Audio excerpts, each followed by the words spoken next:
Welcome to the podcast Life of Emerald. We all have mental and physical health. You know, they go both hand in hand, they're all connected. But have we as society stigmatized mental health to our detriment? Let's talk about it. You're listening to the podcast Life of Emerald. I'm your host, Kate. We're a spiritual organization empowering millennials and Generation X to stand up to the universal truth, grounded in oneness with the creation, based on love, peace, harmony. Be true to yourself. We balance the science and spirituality, modern innovation, and ancient wisdom. Shall we normalize mental health in 2022? This is a global movement. Make mental health normal. Our honorable guest today is Hale Dwoskin. Hale has dedicated more than 4 decades to teaching and sharing the Sedona Method, which helps people alleviate their suffering, actualize their goals, and discover the truth of who they are. Hale is the author of the New York Times bestseller, The Sedona Method, and the co-author of Happiness is Free and It's Easier Than You Think with Lester Levinson. He is one of the featured teachers in the book and movie phenomenon The Secret, as well as the featured teacher in Rhonda Byrne's latest book, The Greatest Secret. He is also featured in the movie Letting Go. Hale is a director of training, lead teacher, and spokesperson of Sedona Training Associates, an organization created to promote the emotional releasing techniques inspired by his friend, mentor, and original teacher, Lester Levinson. He is also a founding member of the Transformational Leadership Council. Well, I'm honored to introduce and interview Teacher Hale. Welcome. Thank you for having me. How do you say thank you in Korean? 감사합니다. 감사합니다. Perfect. Well, Hale, it's an honor to have you here. I know you have been teaching, and I would love to provide your wisdom with our audience today. Let's get started. What is your view on mental health in general? Several things. First off, I think it's important for all of us to take care of ourselves on every level. Most of us understand that if we take care of our body is happier. If we take care of our life goes better than it does when we don't take care of it. But taking care of our heart, our mind, our mental outlook is especially important, especially when things are as challenging as they are for many of us right now. So the other thing is that we often believe that we're admitting weakness or there's something wrong with us if we're trying to help ourselves on that level. However, it's a sign of maturity and a sign of openness and a sign of wisdom to know that our thoughts and feelings affect how we perceive life, affect how we experience life. And we can, if we want to, explore that with an open heart and mind, and this leads to true transformation. And it also makes it easier for us to live life more fully, more joyously, and more creatively. Wow. I am seeing the Buddhist Thangka behind your background, Yes. in your background, and being in your presence is calming and grounding. Now, you mentioned about the importance of taking care of the mind just like we take care of the body. How did your philosophy develop this way? We'd love to get to know your personal story. Yeah, what is your one personal story pertaining to mental health which has shaped your life view today? Well, I was very fortunate that at a very early age, there was the usual stress, tension, anxiety, and confusion that goes with being a young person growing up in a family that wasn't always completely functional. And where I was fortunate is that I was attracted in my teenage years to explore truth, explore mental health, explore wisdom, explore what the Buddha calls no mind. And I was led to meeting my many Eastern and Western modalities, including parts of Hinduism, parts of Buddhism, many other psychological explorations. But my life, the transforming moment actually came when I met my original teacher, Lester Levinson. He came to a seminar that I organized for a man named Leonard Orr. And I didn't really notice him in the seminar, but at lunch, the seminar leader, myself, Lester, and the other organizer went out together. And just being in his presence, I was struck by how loving he was, how calm he was, how he really could tell he was no longer seeking. And so I asked him what he did, and he said, I teach something called releasing. And I had no idea what that was, but I had the sense that if he could give me even a fraction of what he was a living embodiment of, I wanted that. And the very next weekend, I was on a 2-weekend seminar. It's now taught via a book and through audio programs and video programs, but then it was just taught in live seminars over 2 weekends. And before the seminar was even over, I realized that this is what I was going to dedicate my life to, because I felt so good about what I was learning. And at the time I was age 22, I'm now almost 68, and I'm still going strong, still pursuing that direction. Lester, my original mentor, had a very interesting story. Back in 1952, at age 52, in his 50s, he was sent home to die from a second coronary. And the doctors just gave him weeks to live. But he was a studier, and he studied all things, including physics, engineering, psychology. And rather than just give up, he decided to go back to the lab within himself. He then discovered that we all have this natural ability to let go of our apparent limitations. He also discovered that what we are in truth has no limitation whatsoever.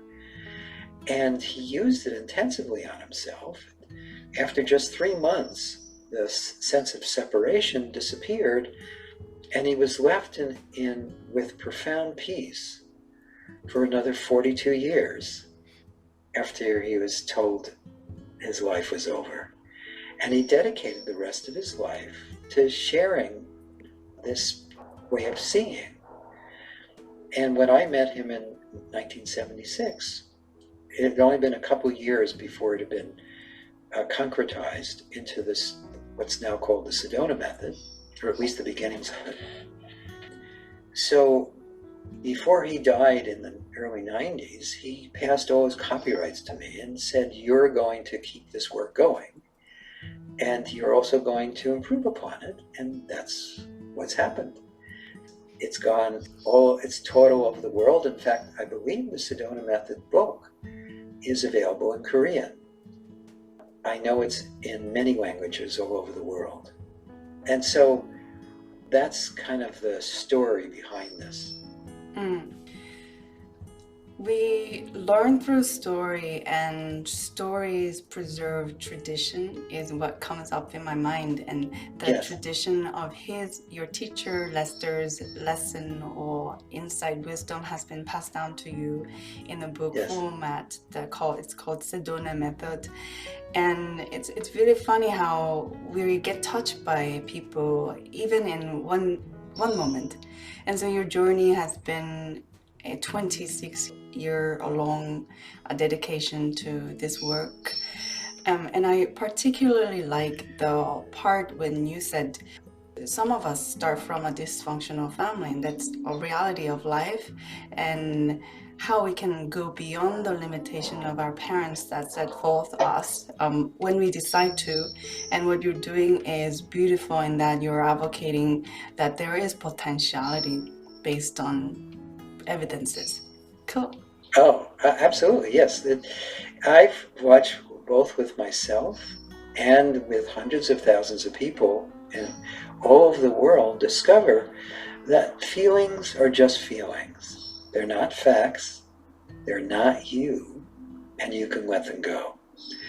The more you discover that for yourself, you discover that even if you have a very good story about, based on what happened when you were young or what's something that just happened yesterday, it doesn't matter. Even if you have a really good story of why you're feeling the way you do or why you should suffer in that particular way, it is just a story, it's just a feeling. And because of that, everyone can let it go. And we do this naturally. If you've ever been around a young child and saw them fall down and then look around to see if they need to be upset, if they don't catch anyone's eye, they don't get upset. They catch mommy or daddy's eye, oh, then there's an upset because it's an opportunity to get some attention. Well, this natural ability, once you get in touch with it as an adult, you can't lose it again because it is so natural. And it's just basically whatever is causing you to contract or hold on or feel limited inside can be recognized and seen through and dropped. And it's very easy, and it's very natural and simple. It's not always easy because we don't always want to do it. But you don't even need to go into the story of it. You work directly on what is presenting in this moment, experientially, on a feeling level. Okay, so let's say our audience is feeling frustrated based on self-imposed limitation. How would you mitigate that? Well, I'll talk a little bit about a process and then I'll demonstrate it. I'll take everyone through it. Rather than describe it, why not experience it directly? Is that okay? Absolutely. Please help. All right, good. So, for the sake of this analogy, allow yourself to pick up a pen or a pencil or coin or a paperclip, anything that you can hold in your hand and then drop without worrying about it. So for the sake of this analogy, this object represents our thoughts, our feelings, our anger, our fear, our frustration, any sense of inner limitation. And our hand represents our gut or our awareness. Now close your hand around the object and grip it really tightly. Now if we did this long enough, it would start to feel really uncomfortable, yet really familiar. So that's enough gripping. Open your hand and roll the object around in your hand. Now, is this object attached to your hand? Of course not. It's even in our language. We don't usually say, I feel sad. We say, I'm sad. We don't usually say, I feel angry. We say, I'm angry. I don't know if this is the same in every language, but the feeling is the same in every culture. We think we are our limiting thoughts, feelings, beliefs, and emotions. So now grip the object loosely with your hand. Turn your hand upside down. And could you just let it go? Just drop it. That's how easy it can be to let go of even long-standing contraction and limitation and stress and anxiety, fear, doubt, whatever it is that's holding you back. And there's one of the simplest first steps is this process I'm about to share. It's a small piece of what we do, but it's one that you can talk about very quickly and people can start experiencing its benefits right away and start using it right away. I encourage everyone listening to this or watching this to experiment with this, because I've seen people just with this one technique quit smoking, lose weight, drop all sorts of fears and phobias, start succeeding in business or in their careers. I've seen so many amazing benefits just from this one technique. First off, we'll invite you to think of something that's you're wanting to fix or change in your life. And then we'll invite you to just welcome however you feel about it. And then the process is, the first question is, could you let it go? Just could you? And could you, if you were able to drop that object, or if you didn't do it with us, if you could just imagine dropping an object, then I know you could do this. Would you is the next question. And would you just means, are you willing to? If you're ever struggling with that, just ask yourself, would I rather have this suffering or this problem? Or would I rather be free and have my goal? And when is the last question, and when is an invitation to do it now? It's just a decision. I would recommend all of you do this with eyes open or eyes closed. If you're in an automobile listening to this, please keep your eyes open. So, do your best to think about this as little as possible. Try to keep thinking to the minimum and just feel it. Lead with your heart as best you can. Don't try to turn your head off. And the questions can be answered yes or no, and you'll still feel benefit. So don't try to get it right. It's not important. In this moment, allow yourself to think of something in your life that you're wanting to fix or change or improve. And then, as best you can, could you just allow or welcome or be present with however you feel inside when you're thinking about it? And then as you focus on it as best you can, just for now, could you let it go? Just could you?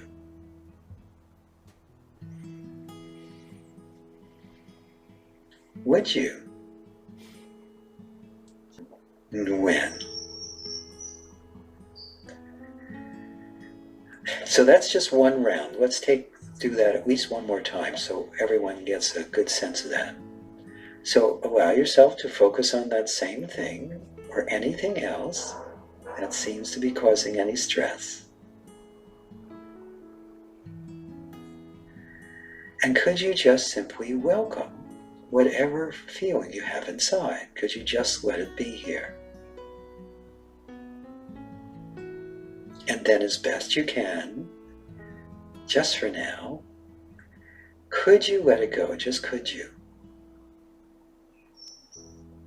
Would you? When? Good. So you can, if you're doing this on your own, you could say, could I, would I, or when, or could you, would you, and when. And the welcoming part is also very helpful in the beginning. Welcoming is a big piece of what we do. But if you notice the difference, great. If you're not sure yet, don't worry about it, because we have a lifetime of practice at suppression or expression. And the balancing point between those two is letting go. And sometimes it takes a little practice before we get that muscle working correctly again. Thanks for walking us in this journey of letting go. The 3 questions are poignant in that it helps me, from my experience, distinguish and compartmentalize in order to do a step-by-step process to recognize what I need to do in order to feel the breakthrough. Well, when the mind is fully present, or when the sense of separation drops away, the mind stills. That's natural. Oh yeah, that's what happened. And the concept I remembered about the language is really powerful. And when we say I am angry, you're really identifying yourself. It could be I, my body, my character, or the soul. We don't know. It's ambiguous. And when we say I am angry, it's really identifying yourself in anger. So I like what you said. the feeling. We want to put a break between I with the word feeling angry. And so this simple practice of shifting perspective is really impactful for our psychology and the way we behave in the world. And thanks for sharing that. We have a lifetime to work on it. Yes.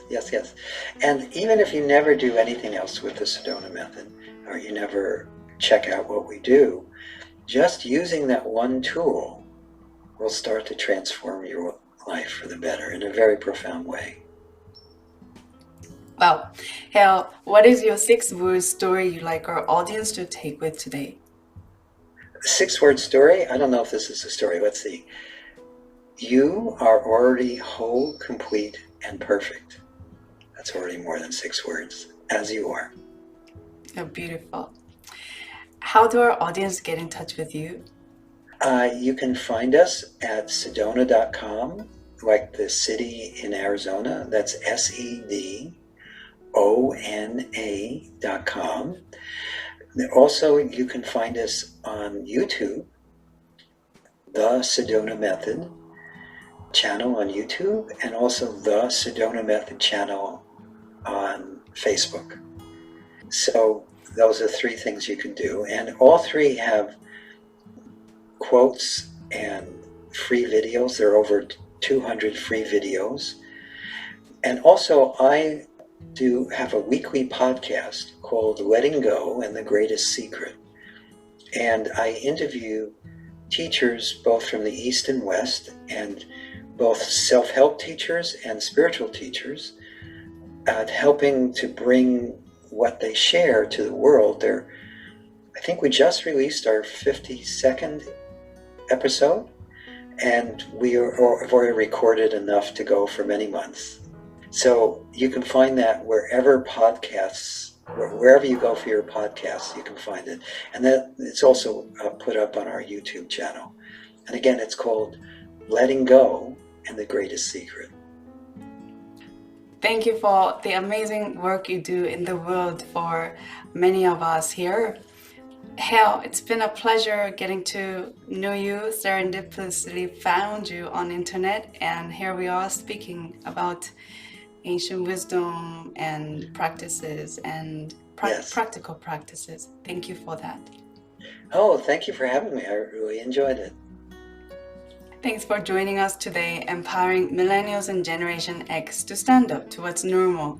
I appreciate your time. And this is an episode series, Make Mental Health Normal with Life of Emerald, advocating for listeners like you. For more information, subscribe to our community Instagram page at lifeofemerald_. Find us on LinkedIn, Life of Emerald. And finally, find our homepage, lifeofemerald.com.